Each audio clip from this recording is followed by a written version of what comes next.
crédit immobilier en 2023, c'est moins 40% de taux de crédit Absolument. octroyé. La crise qu'on a pu constater depuis 2 ans, elle est liée au fait que le taux de refinancement des banques est supérieur à leur capacité à vendre. Déjà, la France a le gros avantage, c'est d'avoir un marché qui est quasi à 95% à taux fixe, à l'inverse des autres pays européens. On ne prend pas souvent conscience que pourquoi on dit que le marché immobilier en France est certain. Est-ce qu'on va vers une baisse des taux? Ouais. Alors, Oui, quand, combien? alors,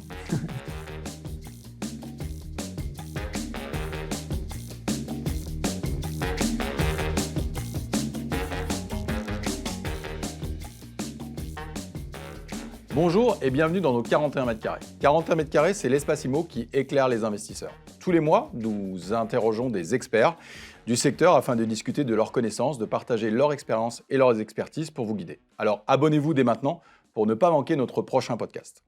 Dans cet épisode, je suis ravi d'accueillir Didier Munch. Bonjour Didier. bonjour. Tu es le patron, le directeur du Centre Habitat pour la Caisse d'épargne Rhône-Alpes, c'est bien ça? Absolument, tout à fait. Donc on a un vrai banquier avec nous aujourd'hui. Et je suis également accompagné de Christian Reynaud. Bonjour Christian. Bonjour Pierre-Emmanuel. Donc le patron du back-office et aussi le directeur du crédit chez Maslow. C'est bien Tout à ça? fait.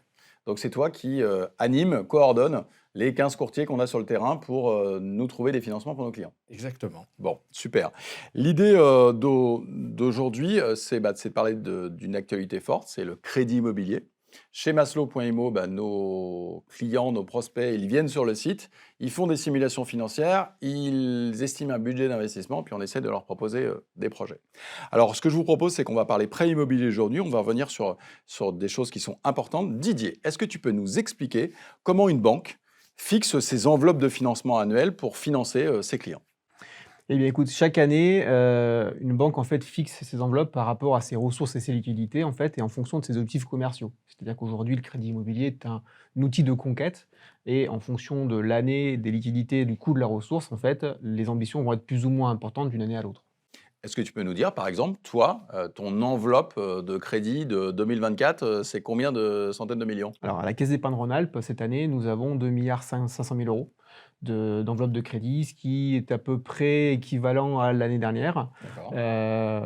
et qui reste très ambitieux globalement par rapport au marché. Donc tu vas prêter cette année 2,5 milliards Nous d'euros nous y employons. pour accompagner des projets en résidence principale, en investissement locatif. Est-ce que ça, dans ces 2,5 milliards, ça concerne aussi les professionnels ou c'est uniquement sur la partie habitat particulier? Ça concerne tout type de financement. Sur les 2,5 milliards, sans dire de bêtises, je pense que la partie professionnelle, vraiment purement professionnelle, est séparée. On va intégrer uniquement l'immobilier professionnel, D'accord. mais qui est assez peu représenté dans ce Le montant-là. médecin qui achète son cabinet, par Voilà, exemple, absolument. ça, tu vas considérer que c'est un actif Exactement. immobilier On classique. est à moins de 10% sur ces enveloppes-là, sur ce type d'activité. Ok. Donc c'est une politique commerciale. Ça veut dire qu'il y a des banques qui peuvent être plus ambitieuses que vous ou moins ambitieuses. C'est une enveloppe. Quand il n'y a plus de sous, il n'y a plus de sous. C'est une ambition. C'est-à-dire qu'en fait, quand il n'y a plus de sous, il n'y a plus de sous. Il se peut dans les années difficiles comme en 2023 où le coût de la ressource était très élevé. C'est-à-dire que les taux, on va en parler, mais les taux étaient élevés. Il y avait des problématiques de refinancement par rapport à l'usure qui empêchait les Ouais, banques revenir, en fait, tu vas de, nous expliquer. de réemployer en fait, les fonds. On pouvait travailler sous contrainte de liquidité. C'est peut-être des choses qui ont déjà été entendues par les uns et par les autres. 2024 ne connaît plus cette problématique-là. C'est-à-dire qu'en fait, l'accès à la ressource et aux liquidités financières est beaucoup plus libéralisé. Donc si demain on doit déployer plus et on doit aller chercher plus, c'est une question de calcul par rapport au bilan des banques, mais on ne sera pas ennuyé là-dessus. Ok. Donc maintenant, les banques, elles me prêtent des sous. Maintenant, il faut fixer le coût, en fait. C'est-à-dire que pour ceux qui nous regardent, finalement, le taux du crédit auquel on va te prêter des sous. Donc, on entend plein de noms barbares sur l'impact du crédit immobilier. Christian, est-ce que tu peux nous expliquer ce que c'est que l'OAT et en quoi ça a un impact sur le crédit immobilier au particulier? Alors, l'OAT, oui, terme barbare, obligation assimilable du Trésor, qui est classée de 1 à, on va dire, 10 ans majoritairement, pour le plus utilisé. Pour faire un crédit immobilier d'une façon simple, quand on veut emprunter sur 15 ou 20 ans, la clé de référence pour acheter l'argent pour la banque sur le marché, c'est-à-dire que la banque va pouvoir utiliser plusieurs relais. Je vais laisser la main même à Didier s'il veut compléter. Il y a les fonds propres de la banque, c'est-à-dire que là, c'est sa trésorerie disponible, ses fonds propres, où elle va prêter, et c'est donc une totalité de marge. Alors, ces fonds propres, c'est les sous que moi j'ai à la caisse d'épargne. C'est les fonds de dépôt. D'accord. C'est les fonds de dépôt, c'est les liquidités présentes sur les comptes. Mes livrets, mon contrat d'assurance vie, ce que j'ai chez vous. Alors, les assurances vie, non, parce que c'est hors bilan. Donc, en D'accord. fait, c'est tout ce qui est dépôt à vue. D'accord. classique. Mon compte bancaire. Et tout ce qui est en fait support d'épargne non réglementé. Le D'accord. livret A, par exemple, sort réglementé. et voilà, ça remonte ça finance le logement social en fait, et donc ça remonte, ça sort des bilans en fait pour aller à la Caisse des dépôts. Donc, tu me prêtes les sous que tu as dans tes caisses et tu vas chercher des sous sur le marché, entre guillemets. L'équation traditionnelle d'une banque de dépôt classique, c'est 2 tiers, 1 tiers. C'est-à-dire que quand je prête de l'argent, je me refinance sur 1 tiers D'accord. et je prête en fonds propres sur 2 tiers. Et effectivement, sur mon tiers, l'OAT en fait est est un indicateur cible des taux longs, ce qu'on appelle les taux longs. Donc effectivement, l'OAT qu'on regarde, c'est Qui l'OAT correspondent à 10 ans, l'investissement immobilier. ce qui effectivement correspond à un investissement immobilier. Et donc du coup, on se fige en fait sur ces montants-là en fait pour pouvoir en fait coter les taux de cession interne qui sont des taux de refinancement. Donc, l'OAT, L'OAT donc, est un petit peu en dessous de 3%. Elle oscille entre 2,7 et 2,90%, à laquelle, donc ça, on paye sur le marché. Donc la banque achète sur le marché quand À elle n'a pas 3%, utilisé par ses exemple. fonds, pas à Ouais. 3%, rajoute sa marge, Ouais. ce qui nous permet aujourd'hui d'avoir des crédits sur 20 ans qui oscillent entre 3,8 et 3,9 entre les fonds propres et ce qui est acheté sur le marché. Donc si elle achète à 3, elle rajoute, en règle générale, normalement, c'est autour de 1% de marge.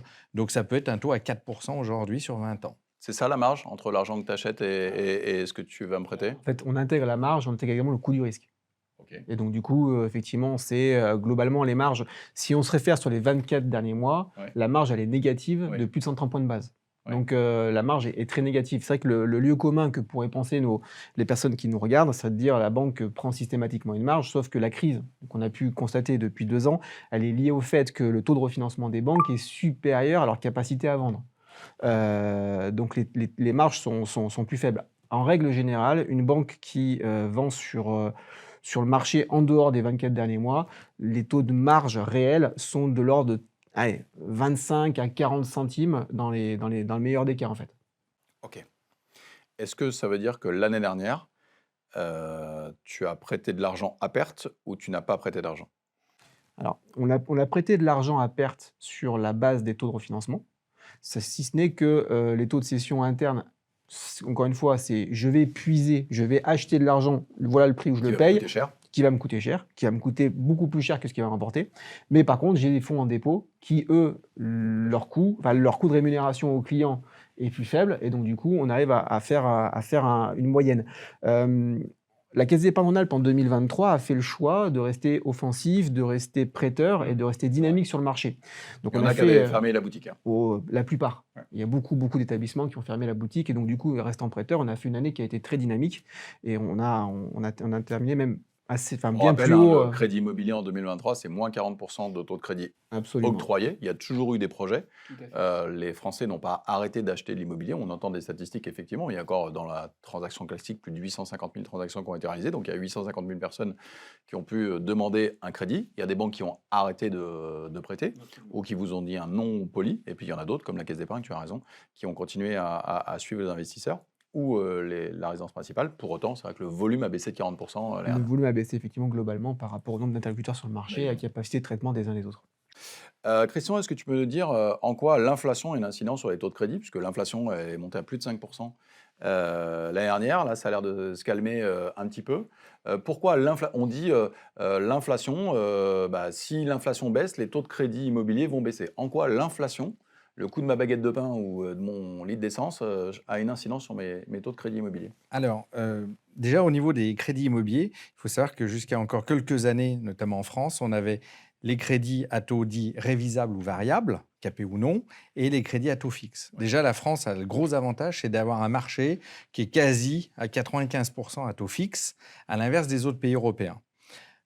Où est-ce qu'on se rapproche de l'inflation? Et mondiaux. Parce que, Et mondiaux, exactement. 30% de nos clients sur Maslow sont des expatriés, je les salue.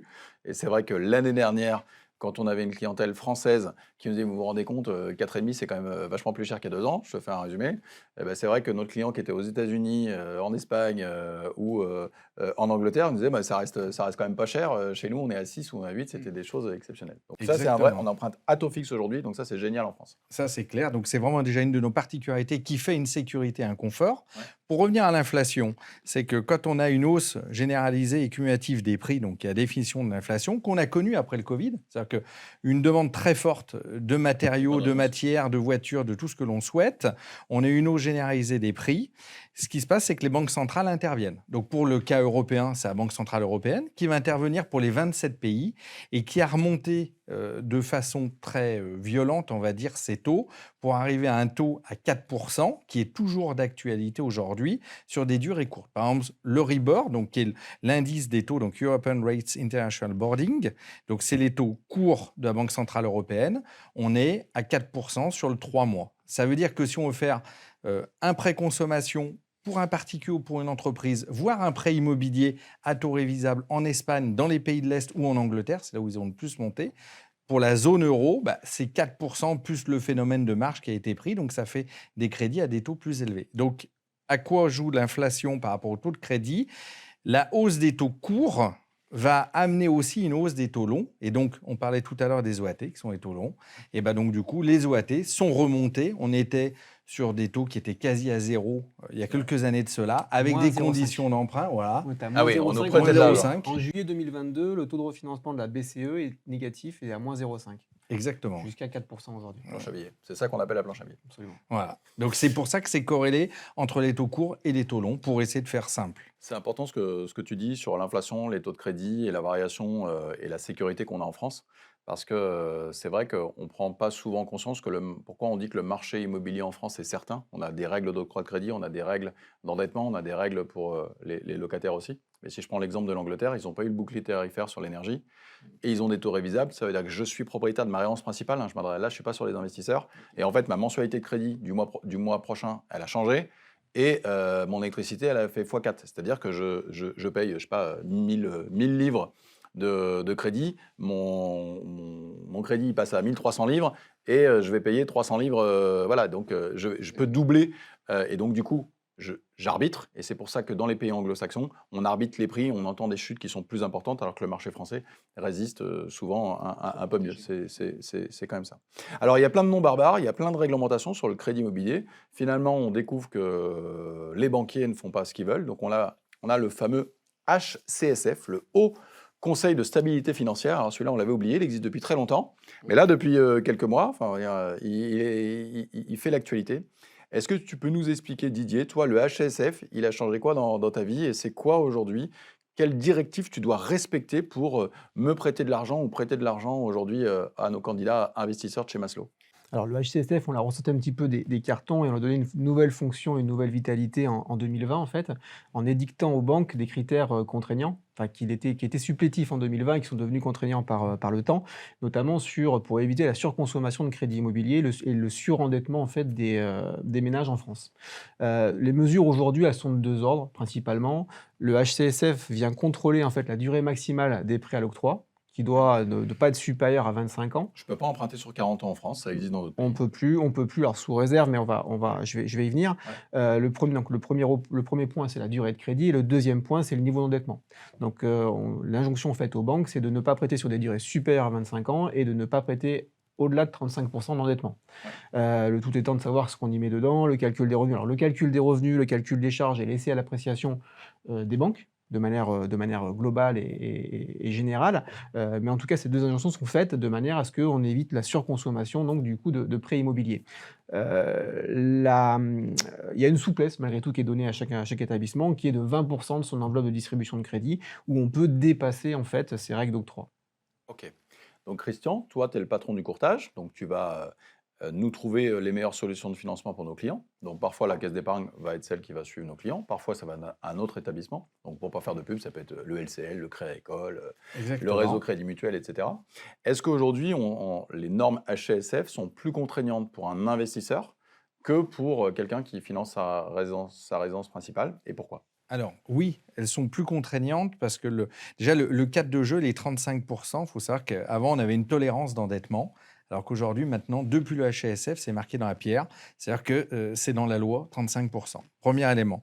On peut déroger sur l'intérêt du partenaire bancaire ou celui de l'emprunteur, c'est-à-dire que sur un client à potentiel, on l'a dit en résidence principale, 20% de la production va pouvoir passer au-dessus de ces 35% d'endettement, mais ça ne va pas monter à 50 ou 60%. On va plutôt s'arrêter à 38-39%, il y aura un autre garde-fou, ça va être les sociétés de caution qui vont garantir l'emprunteur, qui vont aussi définir leur accord ou pas.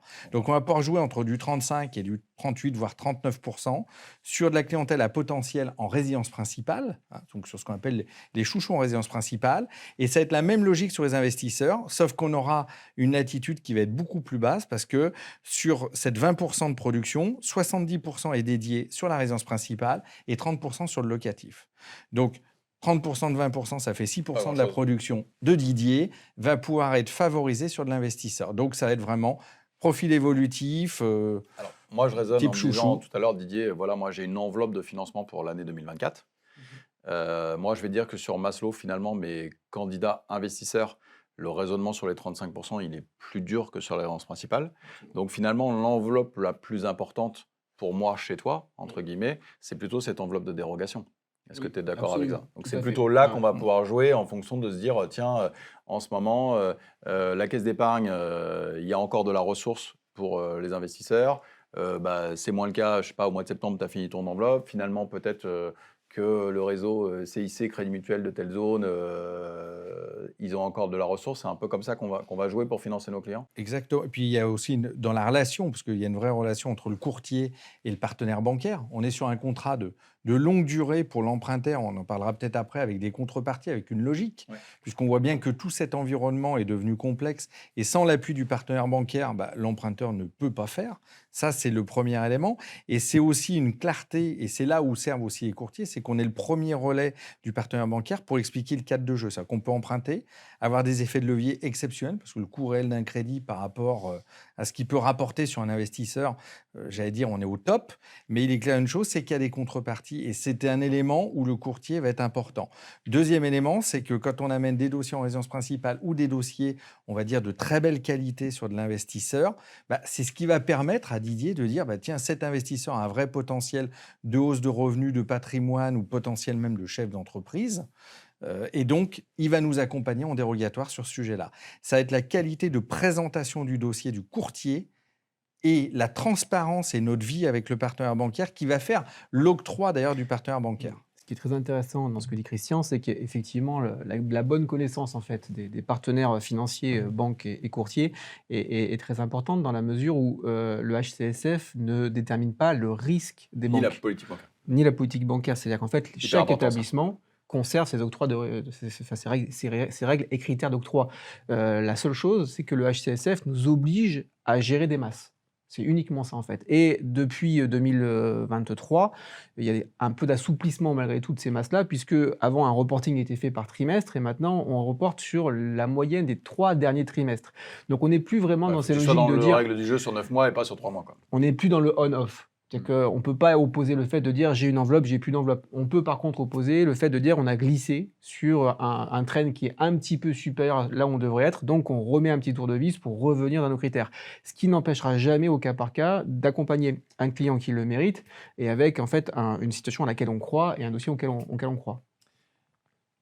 Toi, Didier, c'est quoi les critères principaux, alors je vais dire des banques, mais de ta banque, qu'est-ce que tu vas considérer pour évaluer une demande de financement et le fait que tu vas accompagner un investisseur dans les meilleures conditions possibles sur un projet? Alors, il y a plusieurs choses. La première, en fait, un crédit immobilier, aujourd'hui, on l'octroie sur globalement 3 grands univers. Premièrement, le risque, ce qu'on appelle le risque hypothécaire, même si la plupart des crédits aujourd'hui sont cautionnés et sont plus hypothécaires. Donc ça, c'est la valeur de mon bien et l'argent que... Exactement. ouais, c'est Combien je prête, sur combien ça vaut. J'achète un appartement à 250 000 €, tu me prêtes 150 000, Exactement. ça c'est le risque hypothécaire. Si tu me prêtes Exactement. 250 000, Je c'est suis en plus sur-risque important. hypothécaire. Je suis Voilà. en sur-risque hypothécaire. La deuxième dimension, c'est tout ce qui est en fait critères objectifs, c'est-à-dire combien la personne gagne, quelles sont ses charges, quel est son endettement, comment il vit, son reste à vivre, enfin tous les éléments en fait de se dire qui nous amène réellement à répondre à la question peut-il assumer la charge de la mensualité. Est-ce Donc, qu'il va me rembourser? est-ce qu'il va rembourser? Est-ce qu'il a les capacités? Et combien il paye et combien il va payer? Et donc, du coup, ça nous amène là-dedans à la logique d'endettement, mais qui est restrictive par rapport à la globalité des choses. Et puis, la troisième dimension, donc, quand on étudie un dossier de crédit immobilier, c'est le comportemental.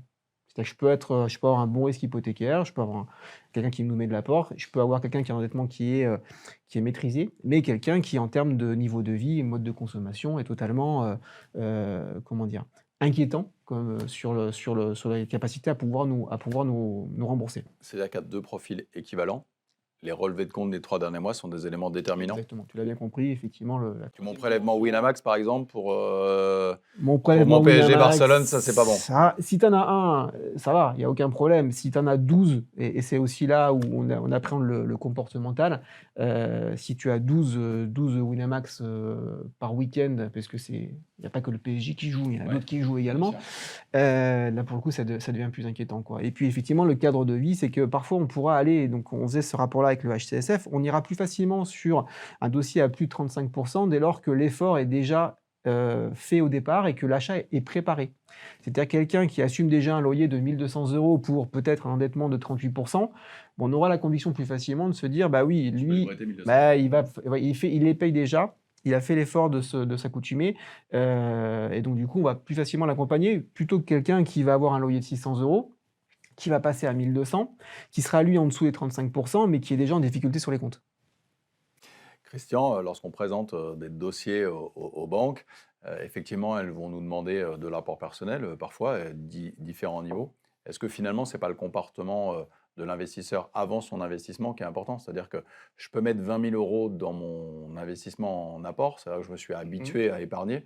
Est-ce que finalement, le plus important, c'est pas que j'ai les 20 000 €, c'est que je sois. Est-ce que c'est ça qui est déterminant pour les partenaires? Alors, le plus déterminant, c'est ce qu'a dit Didier, c'est vraiment l'analyse des relevés de compte, son fonctionnement, la fiche de liaison qu'on fait avec le partenaire bancaire pour expliquer l'investisseur. Parce qu'on peut avoir un aléa sur un compte, ça peut s'expliquer, hein, ça nous arrive tous les mois sur des dossiers de crédit, une grosse dépense ou 2 multiples dépenses qui n'étaient pas prévues, qui peuvent déstabiliser la structure, mais ça s'explique. Donc l'essentiel, c'est déjà d'expliquer ces zones d'ombre.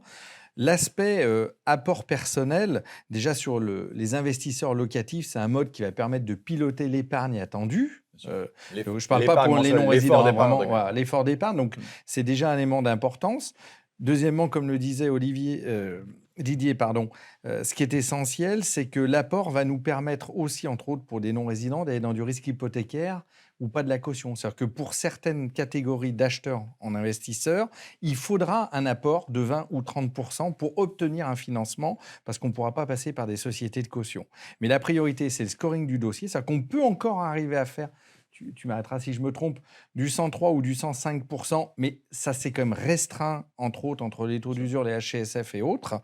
Donc, c'est clair d'une chose, c'est que on demande quand même aux investisseurs d'amener un apport. L'autre notion aussi d'amener un apport, c'est que qu'est-ce qu'attend un partenaire bancaire et qu'est-ce qu'on attend d'un investisseur? C'est sa capacité d'épargne. C'est-à-dire que si demain, il veut faire un investissement qui dégage 400, 500 € d'épargne, ben, il faut qu'il l'ait créé avant. C'est un peu la même logique que ce qu'on précitait. Et donc, s'il l'a créé, il est capable de mettre de l'apport et donc tout va bien. Alors moi, je vais être plus direct, mais Didier, aujourd'hui, finalement, il y a des organismes de caution, Crédit Logement, vous avez un organisme de caution interne également à la Caisse d'Épargne, la SACEF, sauf erreur de ma part.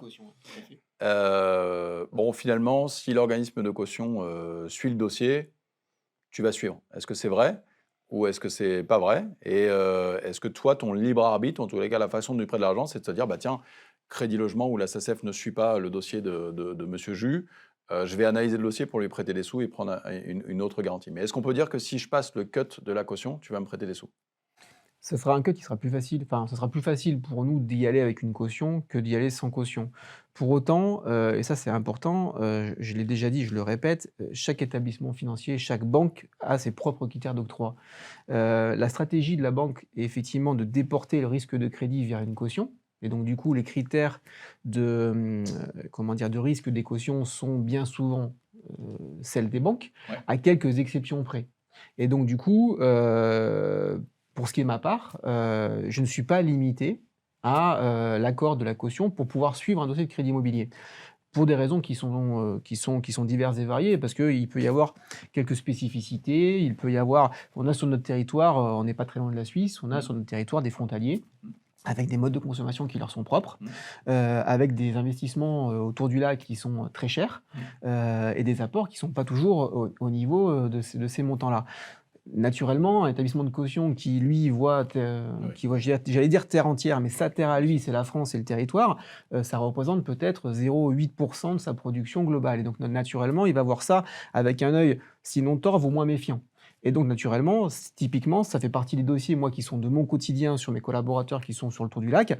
Naturellement, on va plus facilement aller en garantie réelle sur ce type de dossier-là. C'est quoi une garantie réelle pour nos Une, internautes? une hypothèque, hein, ni plus ni D'accord. moins, une prise de Tu garantie prends une garantie hypothécaire. sur le bien. Absolument, une prise de garantie, voilà. Donc, et on peut aller sur Je ce type traduis, de... si Oui, je bien paye sûr. pas, tu m'envoies aux enchères. Par l'intermédiaire d'un Pas tout de tribunal, suite, mais oui, hein? effectivement. Alors, au terme d'une médiation, aujourd'hui, les adjudications n'existent plus vraiment, puisque du coup, le marché se porte plutôt pas trop mal et les critères sont plutôt sécuritaires. Mais effectivement, le but, c'est de créer un lien entre le prêt et le bien, puisqu'on fait c'est du crédit affecté. Par contre, sur l'investisseur, on peut dire, Didier, quand même que ça soit l'établissement que tu représentes ou n'importe quelle banque, même nationale, qui pourrait être couverte par Crédit Logement, qui est on va dire, le plus gros, on va Oui, dire, l'organisme plus de grosse caution. société Ouais, de ouais. caution. Pour les investisseurs, hein, entre autres, c'est vrai qu'à 95%, on utilise une caution. Donc, c'est-à-dire que Mm. le cahier des charges de la caution C'est plus et le facile de cahier des prendre une charges de hypothèque sur ma l'établissement résidence principale. prêteur va être essentiel.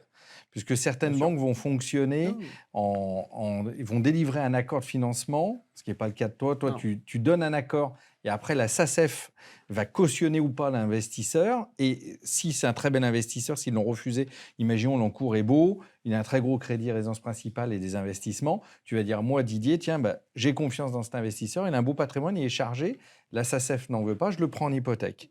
On a d'autres banques, et c'est là aussi l'intérêt quand même un petit peu de notre paroisse, c'est le courtage, c'est qu'on va obtenir d'abord l'accord de la société de caution, donc très souvent pour Crédit Logement, et après la banque va dire, moi j'ai l'accord de la société de caution, j'y vais. Donc c'est aussi toute la force qu'ils ont, c'est qu'ils ont la double latitude, mais sur l'investisseur, il y aura une importance plus élevée à obtenir quand même l'accord de cautionnement qu'elle a en sûreté réelle, sauf pour les non-résidents. L'avantage de passer par une caution, encore une fois, je le disais brièvement, mais c'est de déporter le risque. Dès que le risque de crédit final, en fait, appartient à la caution, c'est plus nous qui le portons, en fait, donc ça sort de nos bilans. Donc forcément, c'est plus intéressant. Et nous, aujourd'hui, à la Caisse d'Épargne Rhône-Alpes, on a à peu près 92% de nos dossiers qu'on cautionne avec la SACEF, donc la CEGC, qui est anciennement la SACEF. Donc c'est pour nous une vraie stratégie d'avoir ces critères-là. Pour autant, sur 2,5 milliards, 8%, je Oui, vous ça fait un laisse, peu de sous, ouais. voilà, je n'ai pas les chiffres en tête, mais je laisse les personnes qui nous observent prendre leur calculatrice. Ça fait quelques dossiers malgré tout, quoi. Donc ça nous laisse une totale liberté de pouvoir intervenir sur les dossiers que l'on juge opportuns, tout simplement. Nous, chez Maslow, on accompagne donc des investisseurs. On leur dit, voilà, tu vas faire un investissement locatif. On est là pour avoir les bons critères d'un bon investissement pour que ce soit certain. Aujourd'hui, donc on va leur conseiller, par exemple, d'être accompagnés sur la gestion locative de leurs biens. On va les conseiller d'être accompagnés sur des assurances de loyers impayés, de perte de ressources, tout simplement, parce qu'il y a des recettes et des dépenses. On va avoir un positionnement aussi sur le bien qu'ils vont acheter en termes de zone géographique ou de performance énergétique. On va revenir sur la performance après, mais rien que, est-ce qu'aujourd'hui, toi, dans l'appréhension d'un investissement locatif, sur la gestion locative, la couverture des loyers impayés, juste comme ça, ce sont des éléments qui sont importants? En fait, ce sont des éléments de couverture de risque. Et donc, ce qu'il faut comprendre, c'est qu'il y a un vrai partenariat entre le client et la banque. Et on poursuit un objectif commun, c'est d'enrichir notre client, que son patrimoine se crée dans une maîtrise absolue ou en tout cas maximisée de ses risques. Et donc du coup, toutes ces garanties viennent en fait couvrir des risques qui nous permettent à nous également d'être un peu plus sereins. Donc naturellement, plus on a de couverture de risque, plus on est content en fait. Aujourd'hui, chez Maslow, on propose de l'investissement locatif dans l'immobilier neuf, parce qu'on a une conviction forte sur ce sujet-là, ou sur de l'immobilier ancien, qu'on va déterminer ancien récent. C'est-à-dire que nous, on n'a pas la promesse de pouvoir acheter un appartement à Strasbourg, le rénover énergétiquement, le rénover en termes de décoration, et avoir une épée de Damoclès sur ma copropriété demain. Donc on a un positionnement stratégique qui est important. Aujourd'hui, cette notion de DPE, qui était un document des annexes du notaire il y a 3-4 ans, qui est aujourd'hui un élément déterminant pour louer, pour acheter, pour revendre, sur le prix également. Aujourd'hui, sur l'investissement locatif, sur le mode de financement, aujourd'hui, est-ce que le DPE est un critère important? J'achète un appartement avec un DPE négatif, je vais faire des travaux, ou pas d'ailleurs, ou ma résidence principale. Comment, toi, est-ce que ça a un impact pour les banques aujourd'hui, ce DPE? Oui, ça a un réel impact en fait et je pense que toute la place bancaire alors a des vitesses qui diffèrent, d'un Ça établissement à l'autre. s'accélère très vite. Ça s'accélère très vite, mais en fait, il y a un consensus. Après, c'est l'État, hein. L'État Ouais. nous pousse avec la loi climat et Bien résilience sûr. pour intégrer en fait dans nos critères d'octroi également la partie, du DPE. Alors il y a 2 aspects, quand je fais du locatif, c'est que j'ai des notes de DPE qui vont me contraindre sur la partie des loyers. C'est-à-dire que les DPE F et G par rapport à 2028, 2025, 2028, 2034. exactement, par rapport à ces dettes-là, on ne pourra plus relouer, on ne peut plus augmenter les loyers, etc. Donc en fait, naturellement, dans les critères d'octroi d'une banque, si j'ai un bien de rapport qui derrière n'a pas de rapport. Tu me prêtes de l'argent sur 20 ans, bah, et dans 3 voilà, ans, je ne peux plus louer. L'actif qui sert à rembourser le crédit, il y en a moins. Donc forcément, on Donc doit tu me dis intégrer. quoi? Fais des travaux ou tu me dis quoi? Je te dis, soit tu es très aisé et tu peux te passer du loyer, auquel cas je peux te suivre si le reste du dossier... Ah, tu vas calculer mon endettement sans le loyer. Et ça peut se pratiquer comme Ok, ça, d'accord. sachant que je vais toujours, en tant que banquier, porter un conseil également, et donc du coup te dire, attention, tu achètes un actif qui peut se déprécier au fil du temps, et donc il est de ton intérêt de pouvoir l'accompagner vers de la rénovation, le rendre moins consommateur d'énergie pour pouvoir améliorer ton dernier cash flow, c'est-à-dire combien tu le revends. C'est un produit financier immobilier. Donc l'idée, c'est de sortir propre. Est-ce que je vais plus loin? C'est-à-dire que si l'appartement vaut 200 000 euros, toi, tu as envie de t'assurer qu'à la sortie, je le revende correctement. Parce que si tu m'as prêté 200 000 euros, par exemple, tu aimerais bien récupérer tes sous. En quelque sorte, effectivement. Et encore une fois, on est vraiment dans un accompagnement de partenariat entre le client et la banque. C'est pas l'intérêt de la banque, en fait, que le client lâche 180 000 euros ou 150 000 euros, un mec, il a payé 200, puisqu'on l'accompagne également dans la construction de son patrimoine. Donc nous, ce qu'on va faire quand on est sur un DPE qui est dégradé, donc les passoires énergétiques, DPE F et G aujourd'hui, c'est qu'on va s'assurer soit qu'il y a une trésorerie qui lui permet d'aller faire en fait des travaux, soit qu'il y a une enveloppe de travaux qu'on va financer et qui va permettre D'accord, en fait, bien qui est sûr. spécifié dans le DPE, parce que le DPE est un document qui est Oui, qui te dit, voilà comment tu plutôt peux passer. indicatif Ouais. et plutôt pas trop mal fait vis-à-vis de différents scénarios qu'il va évoquer, en disant les travaux qu'on va affecter à l'enveloppe vont permettre de passer d'un DPE-G à un DPE-D, par exemple. Soit, encore une fois, sortir de ce cadre-là si le patrimoine du client le permet, en se disant effectivement, sur ce bien-là, il sait ce qu'il fait, on peut l'accompagner en vertu d'autres critères. Mais en tout cas, ce qui est important malgré tout de rappeler, c'est que les banques aussi ont un bilan RSE, et que l'actif immobilier qui est financé par la banque est appréhendé au travers de la globalité des actifs financiers de la banque et du groupe. Et donc, du coup, on rend des bilans sociaux qui, derrière, intègrent ces notions-là. Et donc, du coup, on doit accompagner la loi climat et résilience pour accompagner ce mouvement de rénovation énergétique et de rendre un peu plus green le parc, puisque de toute manière, ce sont les politiques publiques qui prennent un essor très important.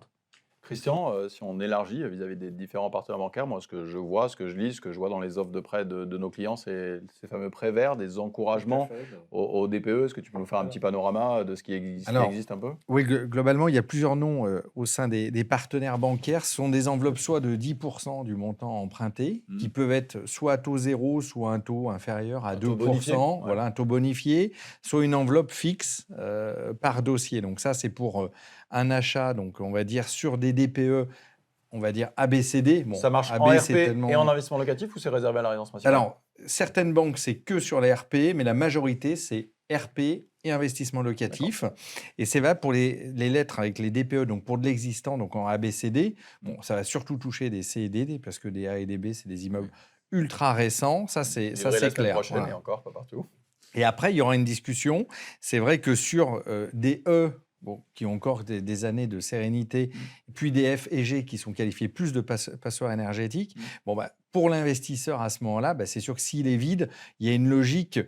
Si on n'a pas l'enveloppe parce qu'il est F ou G, on aura de toute façon une enveloppe. On peut faire un prêt en parallèle du prêt principal pour faire les travaux adaptés. Mais il faut que ça rentre dans mes 35%. Il faut que ça rentre dans les 35%. Oui, en fait, ce qu'il faut comprendre, c'est qu'il y a deux politiques de banque aujourd'hui. Il y a les banques en fait qui vont donner la prime aux logements peu énergivores. Ouais. Et là, donc Christian l'expliquait avec des enveloppes de 10% réservées à des biens qui sont... Moi, les prêts verts, mais ça voilà, A, B, C, D, effectivement, les prêts impact, les prêts verts, ils ont des noms divers et variés. Et puis, à l'autre bout de la chaîne, en fait, il y a des prêts qui sont les éco-PTZ, donc qui sont délivrés en fait par les banques. Alors parfois de manière un peu compliquée parce qu'il y a une réglementation qui est très lourde et voilà, à la Caisse d'épargne en Alpes, ce sont des choses qu'on maîtrise parfaitement, mais qui sont donc des prêts à taux zéro, donc en fait servis par les banques avec effectivement une subvention de l'État, dans lesquels on accompagne en fait les personnes qui ont un DPE dégradé pour faire les travaux qui le remettent dans les clous.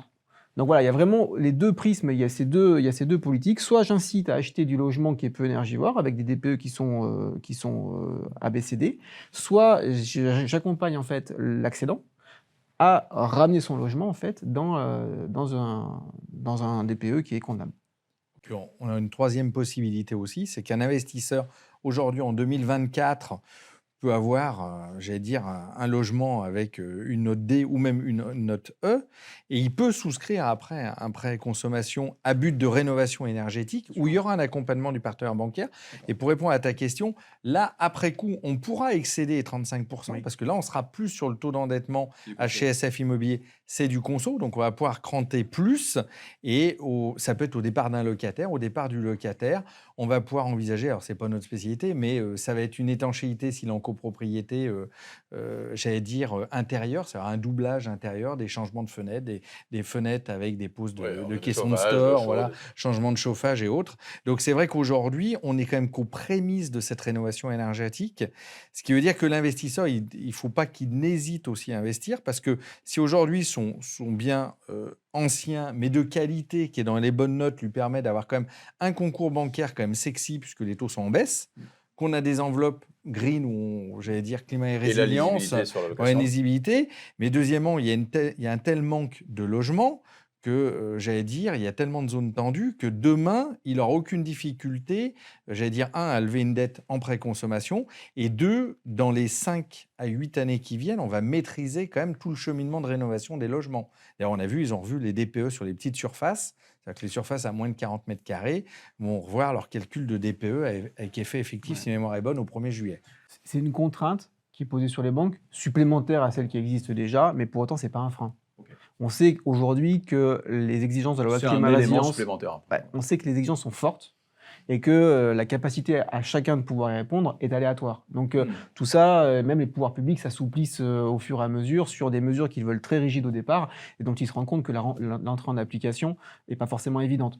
Typiquement, le prêt à taux zéro tel qu'il était prévu, qu'il s'arrête, voilà, il a été revu. Évidemment revu. Il a été, voilà, parce qu'à un moment donné, ça C'est se une obligation. confronte aussi à la réalité. Et le logement aujourd'hui en France est une économie qui est forte et on ne peut pas gripper, on ne peut pas stopper le Dans la logement, durée. donc il faut s'adapter. Ok, on approche de la fin de ce podcast. On va arriver sur les conseils et puis un peu sur la boule de cristal. Donc Didier, c'est toi le banquier, donc c'est toi qui vas t'engager. En plus, tu n'as pas de chance, c'est enregistré, rediffusé, etc. Les gens pourront revenir voir ce que tu as dit. D'accord. Bon, est-ce qu'on va vers une baisse des taux? Ouais. Alors, Oui, quand, combien? Alors. Allez, mouille-toi Oui, un peu. oui.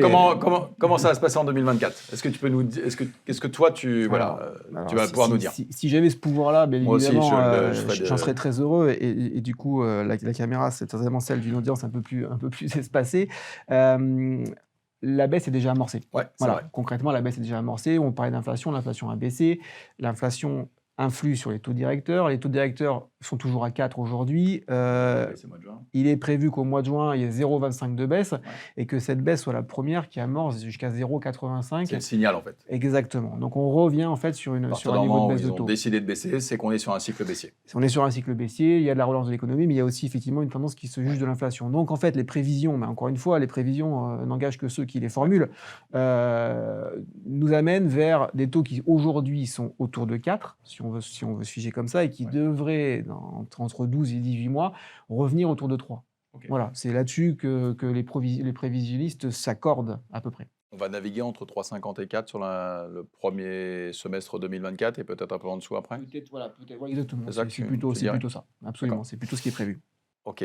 Quel conseil tu donnerais aux gens qui nous regardent aujourd'hui, qui envisagent un investissement locatif pour préparer le dépôt d'un dossier dans une banque? On l'a dit tout à l'heure, préparez votre achat, rationalisez, mettez de la cohérence dans votre opération. L'apport personnel est un plus, mais n'est pas une obligation. C'est plutôt le mode d'épargne, la façon dont... C'est plutôt le mode d'épargne. Il faut aussi réussir à coordonner son investissement par rapport à son besoin et par rapport à son budget. Il ne faut pas avoir de décorrélation. Si je gagne 3 500 € par mois, je ne vais pas acheter 400 000 € pour faire un locatif.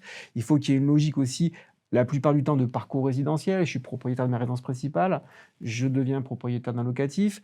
Il y a des cas, des exceptions à ça. J'ai beaucoup de locataires, moi, parce que j'ai beaucoup de régions parisiennes. Ce que j'allais dire, c'est que frontaliers. voilà, j'ai des cas d'exception qui sont des cas notamment dans des grosses métropoles où en fait le coût du logement, le coût flat pour acheter, d'acheter déjà. voilà, le coût flat pour acheter est très élevé et donc du coup c'est des gens qui sont locataires soit parce que ils n'ont pas forcément en fait l'opportunité, c'est pas forcément une bonne opération que d'acheter, Ou parce qu'ils vont soit bouger. des personnes qui effectivement sont très mobiles et en fait acheter c'est toujours une bonne opération sur une durée longue, sur un terme long, mais sur un terme court on peut se situer entre deux courbes. Donc ça c'est des exceptions, mais encore une fois ça rend le dossier cohérent en fait. Il faut bien l'expliquer, donc effectivement rendre son dossier cohérent, bien l'expliquer et bien le préparer. Voilà, c'est vraiment les quelques conseils que je pourrais donner de manière très rapide. Christian, est-ce que c'est le bon moment d'investir? Est-ce que les banquiers prêtent de l'argent en 2024? Je crois qu'avec le témoignage de Didier, alors est-ce que c'est le bon moment d'investir? Oui, puisqu'on a déjà c'est tout le temps le bon moment. Déjà, on sait que le coût réel d'un crédit par rapport au coût facial, c'est quasi la moitié. Donc, premier élément d'intérêt. Deuxième élément, pourquoi c'est intéressant d'investir? On le disait, les garanties, que ça soit par bail commercial en gestion locative pour des meublés, soit avec des garanties, on s'aperçoit que Et le marché locatif, tu l'as dit aussi, il n'y a plus rien à louer. On est propriétaire de notre propre société de gestion. Donc, on a 11 000 appartements en nu. Aujourd'hui, tout le monde se bat par relation pour avoir quand même des logements dans les zones tendues. Donc, ce n'est pas l'objet d'aujourd'hui. Donc, la demande est là, très forte en location. Deuxièmement, l'offre de crédit et très clairement, les partenaires bancaires nous ont bien accompagnés en 2023. En 2024, tout le monde est présent. Donc, c'est quand même, et j'allais dire, sur des beaux profils, on commence à assister à des enveloppes. On a même des opérations spéciales sur certaines régions de la On France. se rechicane un petit peu Voilà. entre banquiers en ce moment, Un petit peu Didier? plus, Un peu plus. mais on est très content. Ok. On est très content de retrouver des concurrents, on est très content de pouvoir avoir vraiment une dynamique de prêt qui est revenue en 2024. Ok, super. Très bien. Donc, c'est le bon moment. N'hésitons pas. Et puis, on a aussi un gros avantage en 2024, comme on l'a eu en 2023. Même un dossier qui était un peu plus complexe, qui ne serait pas passé en 2021 ou 2022, parce qu'il faut passer plus de temps sur le dossier de l'investisseur, parce qu'il a déjà peut-être un ou deux locatifs, ou parce qu'il y a une fluctuation de revenus. Les partenaires bancaires aujourd'hui, entre les fiches de liaison et le courtier, c'est un gros temps d'échange, c'est même un gros temps d'échange avec l'investisseur. Et c'est vrai que ça permet aussi aux partenaires bancaires d'échanger avec l'investisseur sur tous les tenants et aboutissants de l'investissement, sur les efforts d'épargne. Et c'est fait en plus de sérénité. Donc je dirais, oui, c'est le bon moment parce qu'on a ces trois éléments. Ok. Merci à tous les deux, c'était super. En tous les cas, moi, j'ai aussi appris des choses, donc c'est parfait. 41 mètres carrés, c'est terminé pour aujourd'hui. Merci de nous avoir écoutés. Si vous avez aimé, n'hésitez pas à évidemment nous laisser 5 étoiles sur les différentes plateformes de podcast. Ça nous aide énormément aussi dans le référencement. Vous pouvez en description retrouver les profils LinkedIn de nos experts qui étaient présents avec moi aujourd'hui. Si vous avez des questions, des suggestions, et puis aussi de nous proposer des thématiques pour nos prochains podcasts, pour que nous, on recherche les invités qui pourront vous accompagner dans les conseils, et bien évidemment, n'hésitez pas à déposer vos demandes sur maslow.imo et on vous y répondra. Merci, bonne fin de journée à tous.